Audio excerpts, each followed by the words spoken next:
Ok, para continuar con el ciclo de seminarios, hoy vamos a hablar sobre biopsias, los tipos, el momento que es la fijación y las hojas de solicitud de biopsia. Primero vamos a comenzar definiendo sobre qué es una biopsia. Vamos a tener que es la extracción de células o tejidos para ser examinados por un patólogo, que normalmente es realizado con un fin diagnóstico o un fin curativo. Vamos a tener que los diferentes tipos de biopsia puede ser incisional, que es aquella donde se extrae solo una muestra del tejido. Excisional, que es aquella donde se extrae por completo una masa, una lesión o un tumor.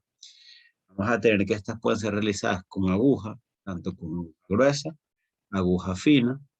Vamos a tener que esto puede ser realizado a un tejido o un líquido.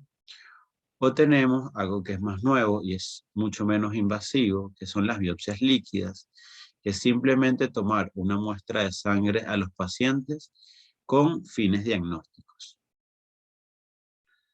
Como les estaba explicando anteriormente, aquí tenemos lo que son los tipos de biopsias. Vemos arriba a la izquierda lo que es una biopsia excisional, que es donde extraemos todo por completo o por completo una lesión.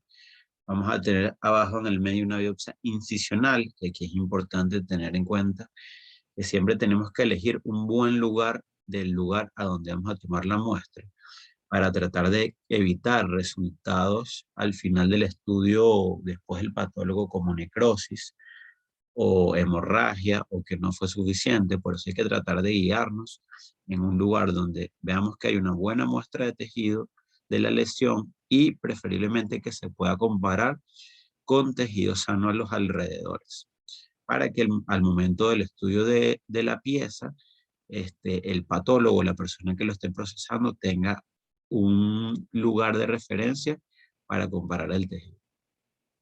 Y arriba a la derecha tenemos lo que son diferentes técnicas, ¿ok? Como es lo que son las biopsias guiadas por ultrasonido. Para hablar un poquito más de esto, vamos a tener que son diferentes técnicas de toma de biopsia. Como les dije anteriormente, puede ser guiado por imágenes, tanto por ultrasonido como por tomografía. Podemos tener biopsias realizadas de manera endoscópica, que es a través de un instrumento, lo que es el endoscopio. Estas son generalmente utilizadas en la vía digestiva o en la vía urinaria. Y aquellas biopsias por raspado, generalmente estas son biopsias de piel, donde va a ser utilizadas herramientas especiales y más que todo son utilizadas en el área de dermatología, al momento de realizar, como dije anteriormente, biopsias para lesiones sospechosas. Una vez que ya realizamos la biopsia, vamos a lo que es la fijación. Aquí es donde tenemos que tener varias cosas en cuenta para que este proceso tan importante salga bien. Tenemos que tener en cuenta el fijador a utilizar, el momento de realizar la fijación, la temperatura de fijación, el volumen del fijador que vamos a utilizar y el tiempo en el cual este va a hacer el efecto. Tenemos que el momento que tenemos que realizarlo es inmediatamente o lo más pronto posible después de ser realizado el procedimiento, ¿okay? Para ser procesada lo más pronto posible.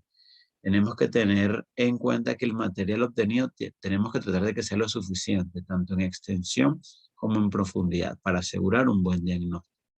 La muestra, dije, debe ser representativa. En lesiones no homogéneas debemos realizar una buena elección de la zona para tomar la muestra para el estudio. Esto es un poco como lo que estuve diciendo anteriormente, de tratar de evitar áreas con necrosis o hemorragia. El fijador, vamos a tener que él tiene la habilidad de bloquear la autólisis por las enzimas intracelulares. El objetivo va a ser preservar las características morfológicas y moleculares lo más parecido posible a su estado vivo. Va a evitar la retracción y distorsiones tisulares. De esto va a depender la correcta interpretación, por lo que puede ser la diferencia entre un buen o un mal diagnóstico. Va a favorecer los procesos de inclusión, corte y coloración de la muestra. Y el más comúnmente utilizado por nosotros es el formol al 10%. Aquí tenemos que tener en cuenta de que lo que estamos tratando de hacer es tomar una fotografía del tejido vivo, como era, donde estaba, para que una vez que sea estudiado por el patólogo sea lo más parecido posible a como era en realidad. ¿Ok? Vamos a tener que hay fijadores que son algunos físicos y otros que son químicos. Estos químicos van a formar enlaces químicos con moléculas del tejido para así preservarlos. Vamos a tener que el método de la inmersión permite que llegue a toda la muestra a través de la difusión y no existe un fijador universal porque incluso se pueden utilizar diferentes fijadores de manera secuencial dependiendo del procedimiento o la manera como vayamos a fijar nuestra muestra. Vamos a tener que para los exámenes histológicos la solución fijadora de rutina es la formalina tamponada, es decir, formol tamponado al 10%. Esto se traduce en 900 cc de agua destilada y 100 cc de formol. La muestra debe sumergirse inmediatamente después de su extracción en un recipiente que contenga el agente fijador. El tiempo medio ideal de la fijación es de 6 a 72 horas, pero esto siempre va a variar dependiendo del tamaño de la muestra. Pero en general se recomienda que las muestras de 1 milímetro de espesor permanezcan en fijador durante 8 horas. Para los exámenes citológicos vamos a utilizar alcohol absoluto o alcohol al 95%. Esto va a ser una solución fijadora líquida a base de polietilenglicol y alcohol al 95%, en forma líquida para ser usado en gota o en spray. Se recomienda que la fijación se realice de forma rápida y adecuada para evitar el secado con distorsión celular y la pérdida de afinidad del tipo. El tiempo de la fijación varía en promedio de 10 a 60 minutos.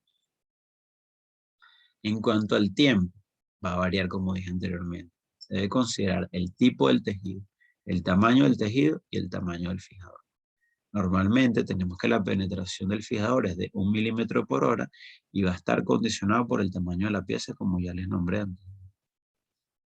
En cuanto a la temperatura, vamos a tener que al inicio la pieza debe ser conservada a temperatura ambiente.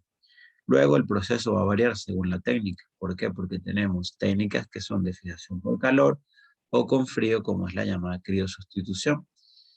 Vamos a tener que a mayor temperatura se incrementa la velocidad de fijación, pero se acelera la degradación de los tejidos no fijados. Por lo tanto, hay que ser sumamente cuidadosos cuando vayamos a usar calor para fijar nuestras muestras.